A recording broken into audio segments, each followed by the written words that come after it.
Now, from WYDC TV, this is Big Fox News at 10. Good evening, I'm Scott Beadle with Big Fox News. The New York State Department of Corrections is warning residents in the Utica area to be on the lookout for a man convicted of first-degree rape who has escaped parole. 66-year-old Ronald Cook was last seen in Rome on Wednesday. He appears to have cut off his GPS ankle bracelet. Cook is 5'9" and weighs about 240 pounds, has hazel eyes and gray hair.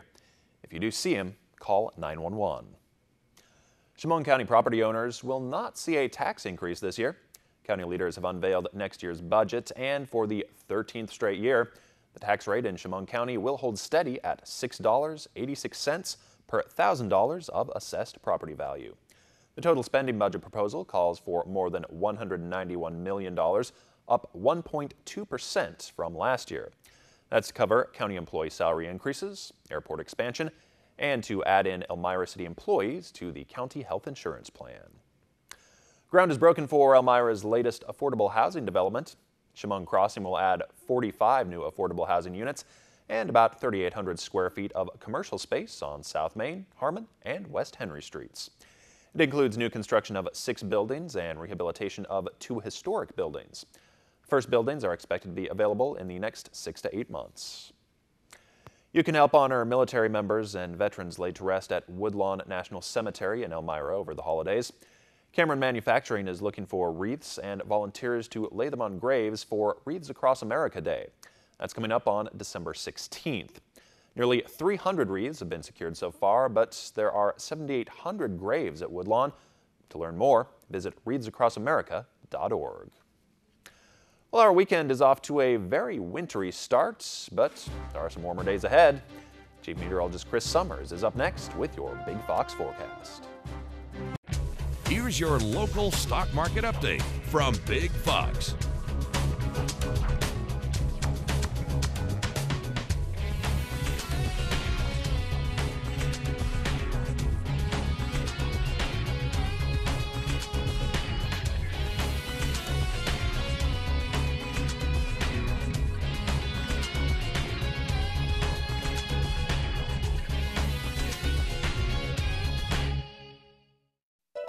Now, your Twin Tiers forecast from Big Fox.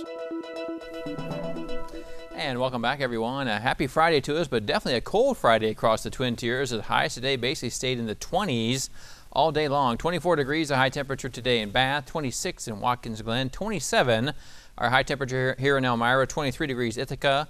So a little bit warmer to the south, at least getting back in the 30s. Williamsport at 33 degrees late this afternoon, and Mansfield at 27. Not so much the cold, but it was those winds. When you factor the winds in, that gusts as high as 25 miles per hour.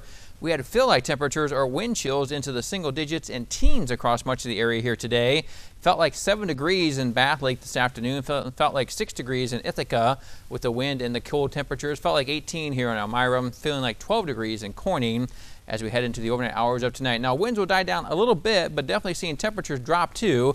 And yeah, we're going for a low temperature of only 9 degrees, a low temperature here in Elmira overnight tonight into early tomorrow morning. But again, wind's not quite as gusty, but still going to produce a little bit of a wind chill or a little bit of a wind chill factor into the single digits down to maybe close to 0 in some areas. Now get a little sunshine back as we head into our Saturday, your Veterans Day. We just could see sunny and a few clouds too, but temperature-wise a lot better than today by about 10 degrees. Should get back to 37 for our high temperature on Saturday afternoon. So what else can we expect to see? And not quite as cold as we saw today, but still not very nice. I mean, we're not looking at temperatures close to average. We're still going to be in the 30s with a mixture of sun and clouds as we go through the day on your Saturday. Becoming cloudy, maybe a few isolated showers coming on Sunday, and then some sun and some sun clouds actually returning to the area for early next week. I think our temperatures will moderate a little bit next week, at least getting back into the 30s and 40s as we head into the middle part of next week. Here's what it looks like on the surface map. A big high pressure area coming right out of Canada. Bring those cold temperatures right into our area here tonight, and looking like we'll see temperatures single digits overnight and daytime highs getting back into the 30s as we head into our Saturday. Here it is, overnight lows in many hometowns, again from 10 degrees in Bath to 9 degrees Corning, 8 degrees overnight low temperature in Mansfield. Again, cold temperatures continuing. As we head into your Saturday then, your Veterans Day, get back in the mid-30s or so by the afternoon hours. We go for a high of 37 here in Elmira, 34 degrees in Ithaca, and 34 degrees also in Bath. Here's that 7-day forecast. 43, the high temperature on Sunday. It's a little bit warmer for partly to mostly cloudy skies. And next week, we actually again moderate those temperatures and get at least closer to 50 or at least upper 40s.